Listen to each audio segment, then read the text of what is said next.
Hello नमस्कार दोस्तों, study goals channel पे आप सभी का स्वागत है। आज हम लोग पर्यावरण अध्ययन का प्रैक्टिस सेट नंबर 6 करेंगे। इससे पहले 5 प्रैक्टिस सेट आ चुके हैं, तो चैनल पे जाके आप उनको भी देख सकते हैं। ये सारे क्वेश्चन यूपी टेट और सुपर टेट 2021 के लिए बहुत ही महत्वपूर्ण हैं, तो सभी क्वेश्चन ध्यान से पढ़ेंगे और समझते हुए चलेंगे। चलिए दोस्तों शुरू करते हैं। तो सबसे पहला क्वेश्चन है, ग्रीन मफलर संबंधित है। ऑप्शन है मृदा प्रदूषण से, वायु प्रदूषण से, ध्वनि प्रदूषण से या जल प्रदूषण से।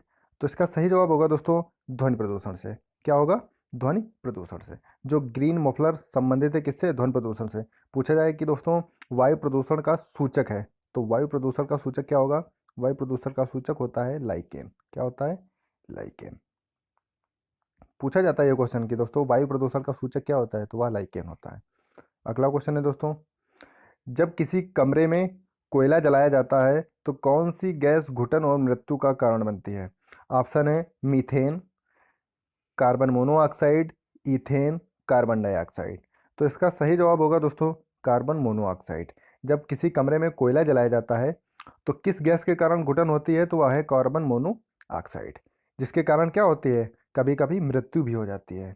इसका मुख्य कारण यह है कि यह ब्लड में जो है ऑक्सीजन का वहन रोक देती है। जो ऑक्सीजन का संचार होता है उसको रोक देती है, अवरुद्ध कर देती है। इसकी वजह से क्या होती है? CO की मात्रा ब्लड में बढ़ जाती है और जिससे क्या होती है? घुटन होके मृत्यु हो जाती है। अगला क्वेश्चन है दोस्तों, ध्वनि प्रदूषण को दूर करने के लिए किस वृक्ष का प्रयोग किया जाता है? ऑप्शन है जलकुंभी, सहजन, सीता अशोक, लाइकेन। तो इसका सही जवाब होगा दोस्तों सीता अशोक। तो ध्वनि प्रदूषण को दूर करने के लिए किस वृक्ष का प्रयोग किया जाता है? सीता अशोक का। अगला क्वेश्चन है दोस्तों, निम्नलिखित में से किस गैस के कारण भोपाल गैस त्रासदी हुई थी? ऑप्शन है chlorofluorocarbon, carbon dioxide, nitrous oxide, methyl isocyanate. तो इसका सही जवाब होगा दोस्तों मिथाइल आइसोसाइनेट। जो भोपाल गैस त्रासदी हुई थी, हुई कब थी? तो यह हुई थी 2 से 3 दिसंबर, 2 से 3 दिसंबर 1984 को। कब हुई थी? 1984 को। पूछा जाए कहाँ पे हुई थी, तो यह मध्य प्रदेश में हुई थी। और इसी से प्रेरित होकर भारत सरकार ने पर्यावरण संरक्षण अधिनियम 1986 पारित किया था। क्या? पर्यावरण संरक्षण अधिनियम 1986। पूछा जाता है दोस्तों कि पर्यावरण संरक्षण अधिनियम कब पारित हुआ था, तो यह 1986 में पारित हुआ था। चलिए दोस्तों अगला क्वेश्चन है, पेड़ पौधे प्रदूषण को घटाते हैं क्योंकि वे अवशोषण करते हैं। ऑप्शन है sulphur dioxide, carbon dioxide, carbon monoxide, ozone. तो इसका सही जवाब होगा दोस्तों कार्बन डाइऑक्साइड। जो पेड़ पौधे होते हैं वो क्या है? प्रदूषण को घटाते हैं, क्योंकि अवशोषण किसका करते हैं? CO2 का, कार्बन डाइऑक्साइड का करते हैं।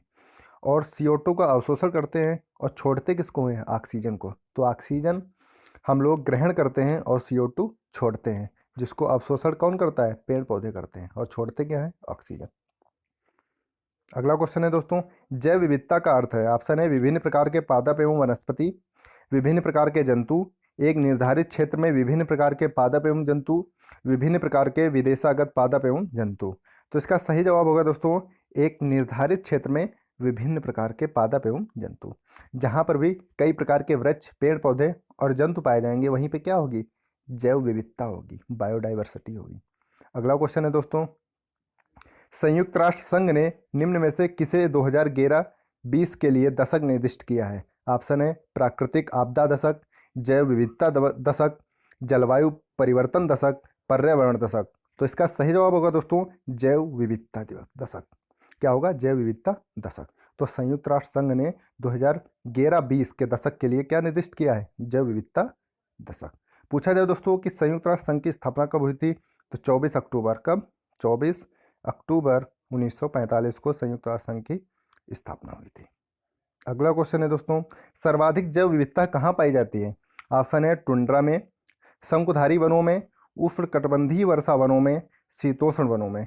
तो इसका सही जवाब होगा दोस्तों उष्णकटिबंधीय वर्षा वनों में। तो जो उष्णकटिबंधीय वर्षा वन होते हैं वो कहाँ पे होते हैं? ये है आपकी पृथ्वी और ये है आपका इक्वेटर।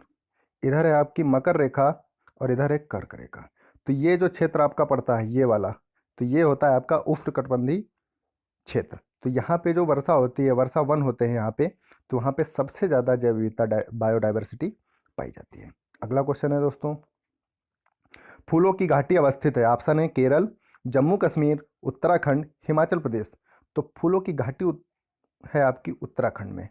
और पूछा जाएगा दोस्तों साइलेंट वैली कहाँ पे है, तो साइलेंट वैली है या शांत घाटी केरल में है। कहाँ पे है, केरल में। तो यह भी याद रखना है। अगला क्वेश्चन है दोस्तों, भारत में जैव विविधता के ताप स्थल हॉट स्पॉट हैं।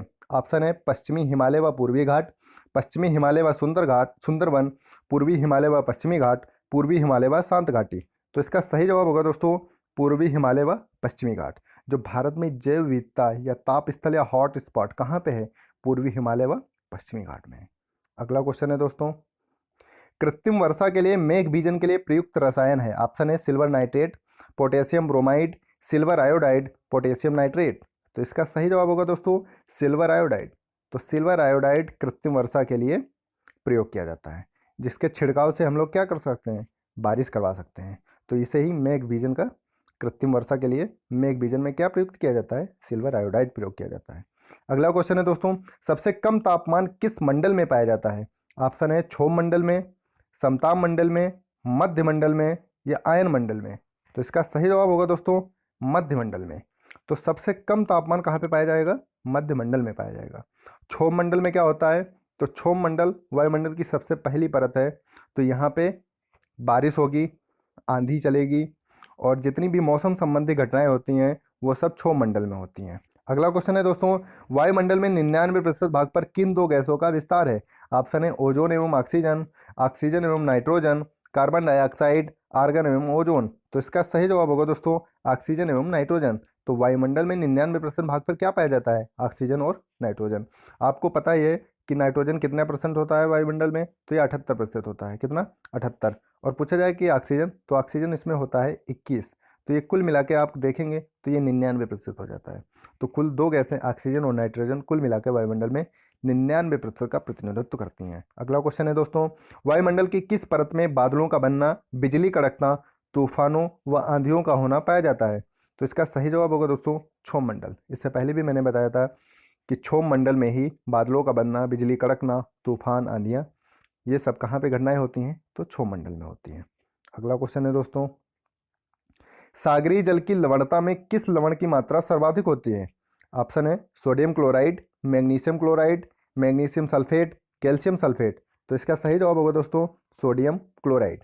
जो सागरीय जल होता है उसमें सोडियम क्लोराइड की मात्रा सबसे अधिक होती है। अगला क्वेश्चन है दोस्तों, महासागर पृथ्वी पृष्ठ के अधिकांश जगह आवृत किया है, जो है लगभग। ऑप्शन है 3/4, 1/2, 1/4, 2/3। तो इसका सही जवाब होगा दोस्तों 3/4। तो महासागर है वो पूरी पृथ्वी का कितना है, 3/4। और 1/4 पे क्या है, भूभाग है। क्या है, भूभाग है।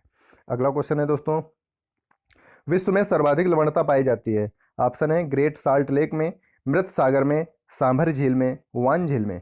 तो इसका सही जवाब होगा दोस्तों मृत सागर में। क्या होगा, मृत सागर में। सबसे ज़्यादा विश्व में लवणता जहाँ पाई जाती है वह है मृत सागर। पूछा जाए कि मृत सागर में डूबने से मृत्यु क्यों नहीं होती है, क्योंकि मृत सागर में क्या है, लवणता सबसे ज़्यादा है, इसीलिए जल का वहाँ पे घनत्व क्या होगा, सबसे ज़्यादा होगा, इसीलिए किसी की मृत्यु वहाँ पे नहीं होती है। अगला क्वेश्चन है दोस्तों, पृथ्वी पर दिन रात होने का कारण है। पृथ्वी की घूर्णन गति, पृथ्वी की परिक्रमण गति, दोनों, इनमें से कोई नहीं। तो इसका सही जवाब होगा दोस्तों पृथ्वी की घूर्णन गति। तो पृथ्वी पे दिन रात होने का कारण क्या है, कि पृथ्वी का घूर्णन गति। अगला क्वेश्चन है दोस्तों, विश्व जल दिवस मनाया जाता है। ऑप्शन है 22 अप्रैल, 22 मार्च, 22 मई, 20 मार्च। तो इसका सही जवाब होगा दोस्तों 22 मार्च। तो विश्व जल दिवस मनाया जाता है आपका 22 मार्च का। पूछा जाए दोस्तों कि 2020 की थीम क्या थी इसकी, तो थीम थी बायोडाइवर्सिटी या जैव विविधता। आप ऑप्शन में है 22 अप्रैल, तो 22 अप्रैल को मनाया जाता है विश्व पृथ्वी दिवस। 22 मई तो विश्व जैव विविधता दिवस 22 मई को मनाया जाता है। और विश्व गौरैया दिवस कब मनाया जाता है, तो गौरैया दिवस मनाया जाता है 20 मार्च को। अगला क्वेश्चन है दोस्तों, विश्व मृदा दिवस कब मनाया जाता है। ऑप्शन है 1 दिसंबर, 3 दिसंबर, 2 दिसंबर, 5 दिसंबर। तो इसका सही जवाब होगा दोस्तों 5 दिसंबर। जो विश्व मृदा दिवस है 5 दिसंबर को मनाया जाता है। पूछा जाए ये कब से मनाया जा रहा है, तो यह 2017 से पूरे विश्व में विश्व मृदा दिवस मनाया जाता है। पूछा जाए 1 दिसंबर, तो 1 दिसंबर को विश्व एड्स दिवस मनाया जाता है। पूछा जाए 3 दिसंबर, तो 3 दिसंबर को विश्व विकलांग दिवस मनाया जाता है। 3 दिसंबर को विश्व विकलांग दिवस मनाया जाता है। पूछा जाए 2 दिसंबर है ऑप्शन में, तो 2 दिसंबर को विश्व कंप्यूटर साक्षरता दिवस मनाया जाता है। क्या मनाया जाता है? कंप्यूटर साक्षरता दिवस। आज के लिए इतना ही दोस्तों। आप लोग कमेंट करके बताएंगे कि 20 क्वेश्चन में से आपके कितने क्वेश्चन सही हैं। और अभी तक अगर चैनल को सब्सक्राइब नहीं किया है तो चैनल को सब्सक्राइब कर लें, बेल आइकन को प्रेस कर लें ताकि आने वाले वीडियो का नोटिफिकेशन आपको मिल सके। धन्यवाद।